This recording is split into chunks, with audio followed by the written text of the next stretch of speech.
اسی طرح ملیکہ بخاری نے بھی تحریک انصاف کو خیر بات کہہ دیا۔ تحریک انصاف کے تمام عہدوں سے مستعفی ہونے اور لا تعلقی کا اعلان کیا۔ ان کا کہنا تھا کہ 9 مئی کا دن بہت تکلیف دہ تھا، فوجی تنصیبات پر حملے کی بھرپور مذمت کرتی ہوں۔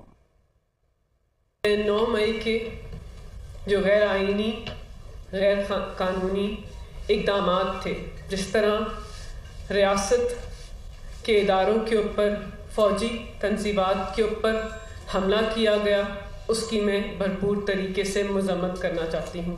اس کے ساتھ ساتھ میں یہ اعلان کرتی ہوں کہ پاکستان تحریک انصاف کی جتنی بھی پوزیشنز ہیں، پارٹی پوزیشنز ہیں، اس سے میں استعفیٰ دیتی ہوں۔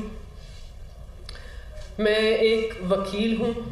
میں نے 2012 میں اپنی برطانوی شہریت کو اس وطن کی مٹی سے محبت کے لیے چھوڑا تھا۔ میں نظام عدل کی بہتری کے اندر ایک